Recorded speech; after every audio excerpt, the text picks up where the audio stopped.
नमस्कार साथियों, स्वागत है आप सभी का आपके अपने YouTube प्लेटफ़ॉर्म पर। आप में से तमाम विद्यार्थी इस बात को लेकर के बहुत परेशान हैं, बहुत ज़्यादा परेशान हैं क्योंकि आप सभी को कई एग्ज़ाम देने हैं। ख़ास करके वो विद्यार्थी जिनको डीएलएड का भी एग्ज़ाम देना है और जिनको यूपी टेट का भी एग्ज़ाम देना है।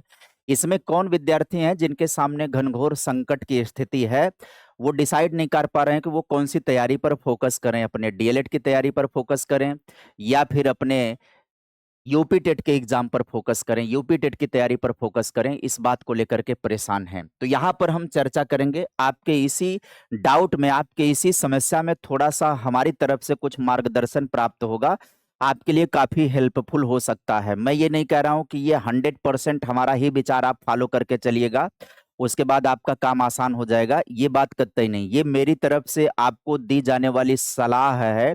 मानना ना मानना ये आपके ऊपर निर्भर करेगा क्योंकि आपके पास अपनी बुद्धि है स्वयं की, आपके पास अपने तरीके हैं, आपका अपना टाइम है, आपको अपना मैनेज करना है। हो सकता है आप हमारे विचार के साथ तालमेल ना भी बना पाएँ, लेकिन अगर आप वीडियो को कंप्लीट देखेंगे, तो हो सकता है कि आपको सोचने और करने और मैनेज करने में आसानी हो जाए, थोड़ी-सी सहूलियत हो जाए। तो सेशन में बने रहिएगा, चैनल पर पहली बार होंगे तो चैनल को सब्सक्राइब कर दीजिएगा, वीडियो को लाइक कर दीजिएगा सभी लोग, ये आपसे आग्रह है, निवेदन है। डीएलएड के साथ यूपी टेट आप कैसे क्रैक कर सकते हैं, खास करके फर्स्ट, सेकंड और फोर्थ वाले। इसमें भी सबसे ज़्यादा समस्या है सेकंड और फोर्थ जिनका एग्ज़ाम डिसाइड हो चुका है, अप्रैल के अंदर इनका एग्ज़ाम है। फर्स्ट वालों का एग्ज़ाम तो अभी बाद में मिलेगा, लेकिन इनको भी शामिल करते चल रहे हैं कि इनको भी अपनी तैयारी और अपनी योजना कैसे बनानी है। तो यूपी डीएलएड और सेकंड और फोर्थ सेमेस्टर बैक से बचाव और यूपी टेट की सटीक तैयारी की एक मैं एकीकृत रणनीति आपके सामने साझा करने जा रहा हूँ।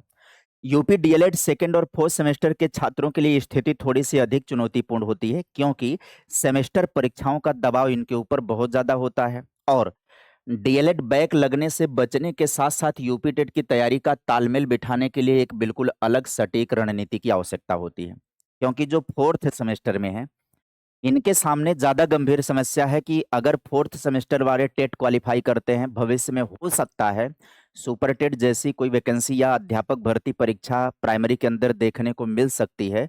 ऐसे में अगर बैक लग जाएगा, तो ये प्रॉब्लम में आ जाएँगे। ये वैकेंसी में भी अपीयरिंग में चले जाएँगे, जबकि चौथे सेमेस्टर का कंप्लीट होना बहुत ज़रूरी है। तो ज़्यादा समस्या चौथे सेमेस्टर वालों को है। सेकंड सेमेस्टर वालों को उतनी समस्या नहीं है क्योंकि इन्हें पात्रता परीक्षा क्वालीफाई करना है तो वो अपीयरिंग की स्थिति में क्वालीफाई हो जाएगा, इसमें कोई समस्या नहीं। अब आपको मैनेज कैसे करना है चीज़ों को, तो सबसे बड़ी बात है 80-20 का जो गोल्डन रूल है उसको आप समझ लीजिएगा हमारी तरफ से। 80-20 का गोल्डन रूल मैं आपको समझाऊँगा। मेरे भी कई बार ऐसे अवसर आए हैं कि जब 2 एग्ज़ाम एक ही टाइम पर पड़े हैं, तो मैंने ये रणनीति अपनाई है। 80-20 का गोल्डन रूल क्या होता है? अपनी रोजाना की पढ़ाई का 80% समय उस परीक्षा को दो जो आपके लिए बहुत ही महत्वपूर्ण है। अब आप कहेंगे सर जी हमारे लिए टेट भी उतना महत्वपूर्ण है। आप में से तमाम लोगों ने सीटेट भी क्वालीफाई कर रखा होगा। आपने सीटेट के लिए भी लंबे समय से पढ़ाई किया होगा। सीटेट के दौरान तो आपको डीएलएड का दबाव नहीं था ना। तो सीटेट में आपने बेहतर पढ़ाई करी है, आपकी तैयारी बेहतर हुई है। अब आपको डीएलएड जो है आपके लिए ज़्यादा महत्वपूर्ण है। वर्तमान जिस भी सेमेस्टर में हो आप दूसरे या चौथे में उसके सिलेबस को 80% अपना समय और अपनी मेहनत दें और सामान्य दिनों की बात करें तो 20% समय अपने यूपी टेट सिलेबस पैटर्न और पिछले वर्षों के प्रश्नों के पीवाईक्यू को लगाने में दीजिए। अच्छी बात यह है कि प्रैक्टिस पर ज़्यादा फ़ोकस कर लीजिएगा। जो भी 1 घंटे, 2 घंटे, 3 घंटे का जो भी समय मिल पाए, जो भी पीवाईक्यू प्रैक्टिस चल रहा हो या क्वेश्चन वाली जो भी सीरीज़ चल रही हो, जैसे मेरे द्वारा यूट्यूब पर सॉल्व करवाया जा रहा है क्वेश्चन, उसमें आप शामिल हो जाइए। बस उतना ही समय अभी दीजिए। आने वाले टाइम पर वो सारी चीज़ें मैनेज हो जाएँगी या 1 आध घंटे क्लास का भी टाइम देख सकते हैं। जो सब्जेक्ट कमज़ोर है, उस पर आप लगातार नज़र बनाए रख सकते हैं। जो सब्जेक्ट आपका ईज़ी है, थोड़ा-सा उसमें आप ढील दे सकते हैं। लेकिन आपको डीएलएड में कतई लापरवाही नहीं करना है। 80-20 का ये आपको सटीक रणनीति बना करके लेकर के चलना है। पहले इसको फ़ॉलो करिए क्योंकि आपका सेमेस्टर बैक किसी भी कंडीशन में नहीं होना चाहिए। परीक्षा से 1 महीने पहले आपको क्या करना होगा, इस नियम को बदलना होगा। अपना 100% आप अपने सेमेस्टर परीक्षा पर दीजिए और उसी के रिवीजन पर लगा दीजिए। अपना पूरा का पूरा टाइम उसी पर फ़ोकस कर दीजिए 1 महीना जब बचे। अब आप देख लीजिए आपके पास कितना टाइम है, आपको 100% किस पर मेहनत झोंकनी है, इस बात को ध्यान दीजिए। बात करें अगर हम कुछ और तरीकों का, आप कुछ और रणनीति अपना सकते हैं, जैसे स्मार्ट स्टडी का काम कर सकते हैं, कॉमन सिलेबस की आप पहचान करिए। डीएलएड के विषयों को इस तरह पढ़े कि वो सीधे यूपी टेट, सुपर टेट की तैयारी का आधार बन जाए। कैसे आधार बनेंगे? जैसे सेकेंड सेमेस्टर का फायदा क्या होगा, जैसे वर्तमान भारतीय समाज और प्रारंभिक शिक्षा के नवीन प्रयास जैसे विषय सीधे तौर पर सुपर टेट के शिक्षण कौशल का बेस बन जाते हैं। तो अगर यहाँ पर आप सेमेस्टर पढ़ रहे हैं तो खाली इसको सेमेस्टर मान करके मत पढ़िए, ये आने वाले टाइम में आपके लिए सुपर टेट में काम करने वाला है, ये मान करके चलिए। फोर्थ सेमेस्टर का फायदा क्या होगा, शैक्षिक प्रबंधन, प्रशासन और आरंभिक स्तर पर भाषा और गणित का जो पठन कौशल होता है वो आपके सुपर टेट के सिलेबस का महत्वपूर्ण हिस्सा है। इसको ऐसा पढ़िए यहाँ पर कि यहाँ का काम आपका हो ही जाए, यहाँ की तैयारी आपकी हो ही जाए, आने वाले सुपर टेट का बेस भी बन जाइए। और सीडीपी के दौरान बाल मनोविज्ञान के कॉन्सेप्ट रटने के बजाय गहराई से समझें, यही सीडीपी आगे चल करके आपका स्कोरिंग सब्जेक्ट होगा। और ये विशेष निर्देश किनके लिए है, जो डीएलएड फर्स्ट सेमेस्टर वाले हैं। डीएलएड फर्स्ट सेमेस्टर वालों में इनको पढ़ना है बाल विकास, तो अगर डीएलएड फर्स्ट सेमेस्टर वाले बाल विकास पर फोकस करेंगे तो इनका आगे चल करके काम आएगा यूपी टेट में, और आगे चल करके सुपर टेट में काम आएगा। दूसरे की बात करें तो गणित जो मैथमेटिक्स वाला है वो बैक से बचाव और उसकी ठोस नींव बनेगा। जैसे सेकेंड और बात करें फोर्थ सेमेस्टर के, सबसे ज्यादा छात्रों का बैक किस में लगता है, गणित में लगता है, इसलिए इसे हल्के में लेने की कोशिश ना करें, बिल्कुल ना लें। यूपी टेट से कनेक्शन क्या होगा सेमेस्टर के, देखिए सेमेस्टर के कुछ ऐसे टॉपिक हैं जैसे बदमाश हो गया, समीकरण हो गया, क्षेत्रफल आयतन हो गया, और फोर्थ सेमेस्टर में जो त्रिकोणमिति हो गया, दशमलव हो गया, करणी जैसे टॉपिक, यही आगे चल करके आपको यूपी टीटी और सुपर टीटी में मिलेंगे। गणित का 80% सिलेबस ये कवर करता है, और यकीन मानिए इससे हाई लेवल का सवाल पूछता भी नहीं है यूपी टेट और सुपर टेट में। इसका मतलब है अगर गणित को आप अपने सेमेस्टर में फोकस करके पढ़ रहे हो तो ये आपको आने वाले टाइम पर यूपी टेट और सुपर टेट में काम करेगा। तो तैयारी ऐसी करिए कि एक तीर से दो निशाना लग जाए तो अच्छा है, और भी निशाने लग जाए तो अच्छी बात है। तो यहाँ पर गणित को आप बेस बना लीजिए आगे की तैयारी के लिए, और बेस बना लीजिए आप डीएलएड क्वालिफाई करने के लिए, अपने डीएलएड के लिए। ये आपके लिए एकदम रामबाण साबित हो जाएगा दोनों जगहों पर। गणित के हर चैप्टर को पूरा करने के बाद आप चाहें तो उसी चैप्टर के बाद आप उसी चैप्टर के यूपी टेट लेवल के सवाल हल कर सकते हैं। यूपी टेट लेवल के उसी चैप्टर के सवाल हल कर लीजिए जो डीएलएड में भी पूछा जाता रहा है, प्रीवियस ईयर का उठाइए, वहां से कवर कर लीजिए। तो एक साथ दो चीजें तैयार हो जाएंगी, यूपी टेट भी तैयार हो जाएगा और डीएलएड भी आपका तैयार हो जाएगा। आगे देखिए, विज्ञान की बात करें, जो विद्यार्थी साइंस वर्ग के हैं उनके लिए बात करें तो देखिए सेकेंड सेमेस्टर में जो मानव शरीर, कार्य, ऊर्जा, कृषि, और फोर्थ सेमेस्टर में जो विकासवाद और विद्युत और चुंबकत्व जैसे विषय होते हैं ये शामिल होते हैं। ये यूपी टेट में भी पूछे जाते हैं साइंस के अंदर। जो छात्र यूपी टेट पेपर सेकंड में साइंस और मैथ वाले होंगे उनके लिए यह सिलेबस जो है वरदान होगा।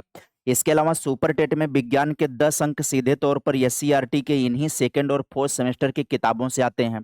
तो अगर यहाँ पर तैयारी हो गई तो ये आपको यूपी टेट और सुपर टेट दोनों जगहों पर काम कर जाएगा। विज्ञान के लिए वन लाइनर नोट्स बनाएं, कॉन्सेप्ट को समझें, फैक्चुअल डेटा को बुलेट पॉइंट के रूप में लिखें, आपके इस परीक्षा में काम करेगा और आने वाले टाइम में यूपी टेट और सुपर टेट में भी काम कर जाएगा। अगला सब्जेक्ट बात कर ले तो अगला सब्जेक्ट आप देखिएगा एसएसटी की बात करें और पर्यावरण की बात करें, जो स्कोरिंग सेक्शन होता है डीएलएड में सेकंड सेमेस्टर मौर्य साम्राज्य, गुप्त काल, भारतीय संविधान है, और वहीं पर फोर्थ सेमेस्टर में 1857 की क्रांति, भारत का राष्ट्रीय आंदोलन और जलवायु जैसे महत्वपूर्ण टॉपिक हैं। यही आगे चल करके आपको फोर्थ सेमेस्टर के 1857 की क्रांति, राष्ट्रीय आंदोलन यूपी टेट के ईवीएस वाले सेक्शन में और सुपर टेट के सामान्य ज्ञान दोनों के लिए बेहद महत्वपूर्ण होने वाले हैं। यूपी टेट पेपर सेकंड देने के लिए यह पूरा सिलेबस आपके लिए संजीवनी साबित हो सकता है। तो एक तीर से दो निशाना हो सकता है, यहाँ की तैयारी वहां के लिए रामबाण साबित हो सकती है। इतिहास और भूगोल के टॉपिक्स को कहानी और मैप्स के जरिए समझें, इनकी लंबी थ्योरी पढ़ने की जरूरत नहीं है, आपको बुलेट्स पॉइंट के रूप में तैयार करना है। इस परीक्षा में आप इसको धराशायी करेंगे ही, अगली परीक्षा के लिए भी आप तैयार हो जाएंगे। तो तैयारी का आधार क्या है ये आप डिसाइड कर लीजिएगा, और आप वही पढ़ाई दो जगहों पर यूज कर सकते हैं, वरदान साबित हो सकता है आपके लिए। भाषा में आ जाएंगे, हिंदी, अंग्रेजी, संस्कृत, व्याकरण पर आएंगे अगर, तो डीएलएड में दोनों सेमेस्टर चाहे वो चौथा हो दूसरा हो, हिंदी अनिवार्य है और अंग्रेजी संस्कृत में से आपको जाहिर सी बात है कि यहाँ पर अंग्रेजी भी आपको पढ़ना है, अंग्रेजी अनिवार्य है। तो फोकस बेसिक ग्रामर और शिक्षण विधियों पर होता है। टीईटी में अगर आप लैंग्वेज सेलेक्ट करते हैं तो आपका काम होगा। अगर आप लैंग्वेज नहीं सेलेक्ट करते हैं तो इसका कोई रोल नहीं होता है। यहाँ पर आपको थोड़ी सी मेहनत अलग अलग करना होगा दोनों में। नोट्स बनाने के तरीके पर जाएं तो बुलेट पॉइंट का इस्तेमाल करें। सेमेस्टर की लंबी किताबों, लंबे पैराग्राफ और को याद करने के बजाय आपको टू द पॉइंट सटीक तैयारी करना होगा, क्योंकि आपको 2 एग्जाम साधना है। एक साथ डीएलएड का एग्जाम भी साधना है, एक साथ यूपी टेट का एग्जाम भी साधना है। तो पहले तो 80-20 का रेशियो अपना करके चलिए, और दूसरा महत्वपूर्ण ध्यान ये रखना होगा कि कितने ऐसे सिलेबस हैं आपके डीएलएड के जो यूपी टेट और सुपर टेट के लिए कॉमन हो सकते हैं। पहला ध्यान यूपी टेट के लिए करिए, उसको यहाँ पर डीएलएड के दौरान ऐसा पढ़िए, ऐसा तैयार करिए उसका नोट्स कि आगे वो यूपी टेट में भी काम आ जाए। तो एक तीर से 2 निशाने हो जाएंगे, लगे हाथ आप 2 परीक्षाएं क्वालिफाई कर जाओगे, इस बात की पूरी तरह से गारंटी है। सही योजना, सही रणनीति और टाइम का मैनेजमेंट ही आपको सफलता के शिखर पर लेकर के जा सकता है।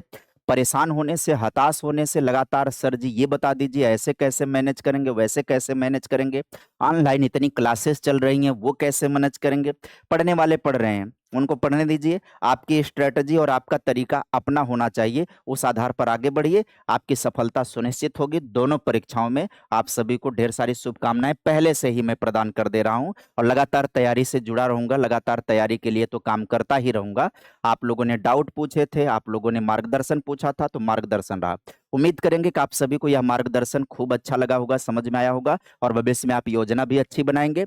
और चैनल पर जितने लोग नए जुड़े होंगे सब्सक्राइब कर दीजिएगा, और यहां तक वीडियो देख लिया है तो लाइक करके जरूर जाना, और अपने हित मित्रों तक शेयर जरूर कर देना। इस सेशन में इतना ही, मिलेंगे फिर किसी नई वीडियो में नई जानकारी के साथ। Bye bye, take care, thank you.